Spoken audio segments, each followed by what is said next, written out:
हर व्यक्ति का और हर नेता का अपना तरीका होता है काम करने का, अपना अपना स्टाइल होता है। सम्राट जी का भी एक स्टाइल है, नौजवान आदमी है, लंबे समय से मैं उनको व्यक्तिगत रूप से जानता हूँ, तो वो भी अपने आप को अच्छी तरह से, जो यातायात में परेशानी हो रही है, पटना पूरी तरह से चौक रह रहा है, उस पर काम कर रहे हैं। जहाँ जहाँ इंक्रोचमेंट है वो तो खत्म होना ही नहीं चाहिए, इसमें खराबी क्या है? बुलडोजर योगी मॉडल से दिक्कत नहीं आप लोगों को? अभी ये सम्राट जी का मॉडल काहे नहीं होगा, योगी जी का मॉडल होगा? क्यों सम्राट जी कम है क्या योगी जी से? चलिए। नमस्कार, आपने अशोक चौधरी को सुना। सत्ताधारी के बड़े लीडर नीतीश कुमार के बहुत करीब रहते हैं और इन्होंने जो कहा हम इस पे भी चर्चा करेंगे। और सबसे पहले हम चर्चा इस बात पे करेंगे कि बिहार में ये जो बुलडोजर चल रहा है, देखिए किसी का भी घर हो, चाहे लीगल हो इलीगल हो, जो भी हो, हालांकि जो लीगल है उसको तो तोड़ा नहीं जाएगा, लेकिन सवाल ये उठता है कि किसी का घर या रोजगार अगर मात्र वही एक साधन है परिवार के रहने का और परिवार का भरण पोषण का, तो सरकार को रोजगार छीनने से पहले, घर तोड़ने से पहले उस परिवार के लिए व्यवस्था करना जरूरी है, अगर वो सक्षम नहीं है तो।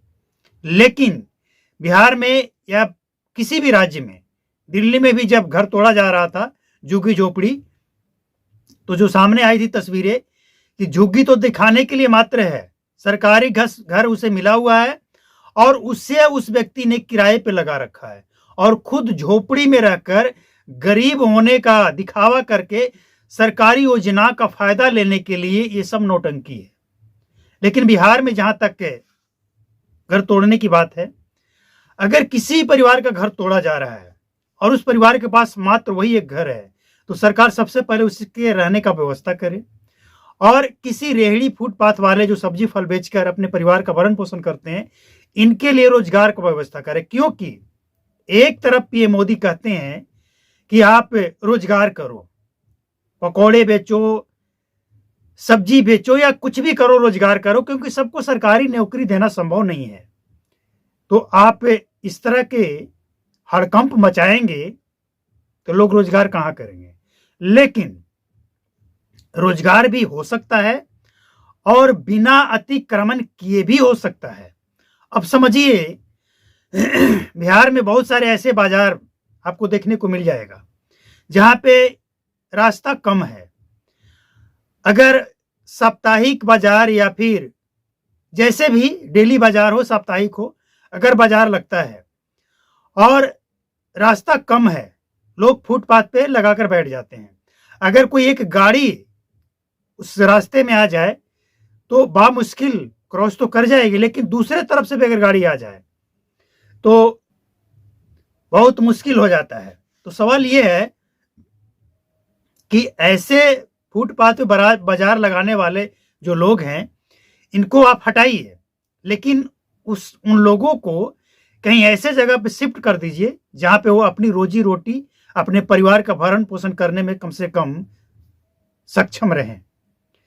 बाकी ऐसा नहीं कि अतिक्रमण अगर है तो हटना नहीं चाहिए, अतिक्रमण बिल्कुल हटना चाहिए, ऐसा नहीं है। एक नारा हमने सुना है कि जो सरकारी जमीन है वो दलित पिछड़ों की है। भाई तो कब्जा कर लो, कोई सरकारी भवन ना बने, कोई सरकारी योजना पास ना हो, कहीं फैक्ट्री इंडस्ट्री कुछ ना लगे, कब्जा कर लो, सब तो सरकारी जमीन ही है। और सरकारी जमीन लगभग 18 साढ़े 18 लाख एकड़ जमीन है बिहार के अंदर और 55-60 हजार से ज्यादा नदी नाले और आहार पोखर लोगों ने कब्जा कर लिया है। तो कर लो, अगर यही लगता है कि यही करने से बिहार का विकास होगा तो कमाल है, करना चाहिए। लेकिन अगर बुलडोजर गलत जगह पे चल रहा है तो वो भी गलत है, और अगर अतिक्रमण किया गया है और अतिक्रमण हटाने के ऊपर सवाल उठ रहा है, वो भी गलत है। अतिक्रमण हटना चाहिए। ये आज भले ही लोगों को तकलीफ हो रहा होगा, लेकिन आगे चलकर ये फायदेमंद साबित होगा।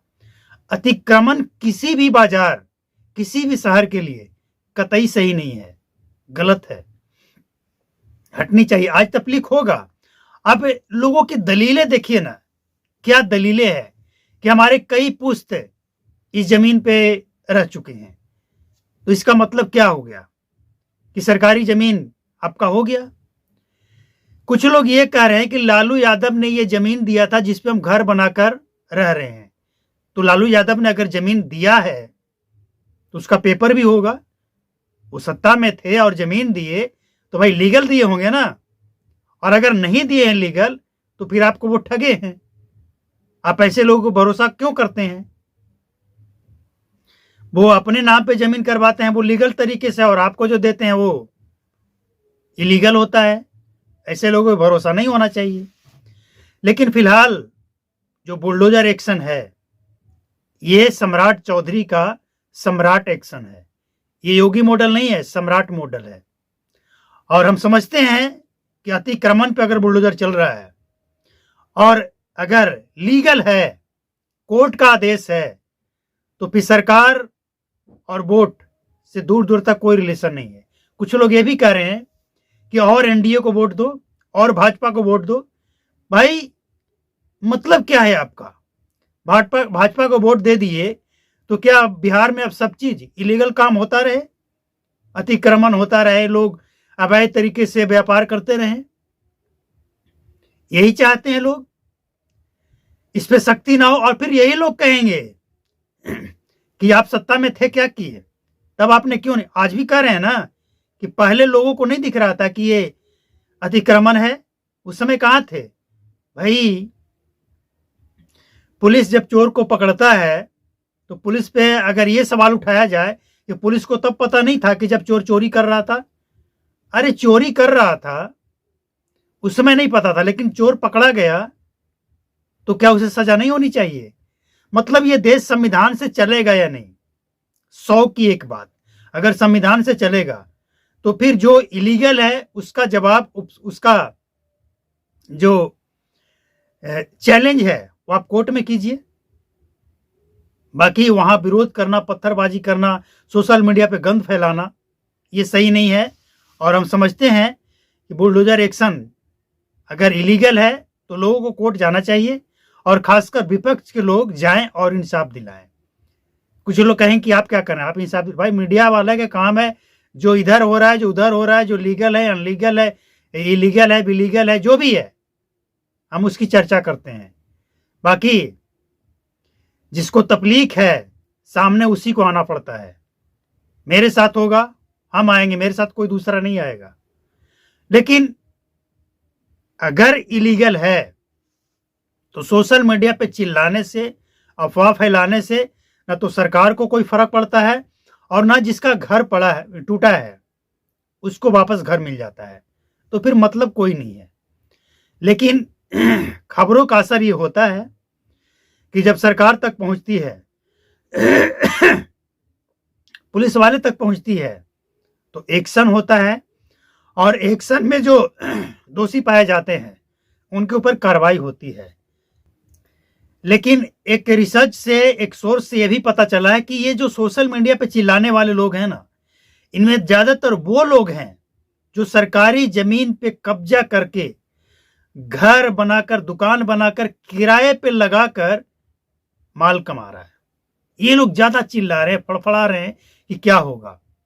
कई जगह पे ऐसे बिल्डिंग तोड़े गए हैं जो पता लगा कि ये इलीगल तो है ही, लेकिन किसी नेता का है, बड़े अधिकारी का है, और वो किराए पे दे रखा है।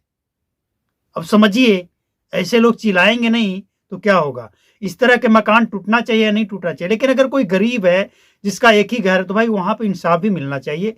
ये इस तरह के घर तोड़े जाएंगे, लोगों को वैसे भी सर्दी का टाइम है, बेघर हो जाएंगे लोग, कहाँ जाएंगे? हालांकि सर्दी हो या गर्मी हो या बरसात हो, मौसम सब एक ही है। अब गर्मी में कहेंगे लू में लोग कहाँ जाएं, बरसात में कहेंगे बरसात में लोग कहाँ जाएं। लेकिन मौसम जो भी हो, अगर किसी गरीब का घर तोड़ा गया है, झोपड़ी तोड़ा गया है, और उसके पास दूसरा कोई रास्ता नहीं है, तो सरकार को, प्रशासन को इस चीज को भी देखना चाहिए और उन्हें सहायता मिलना चाहिए।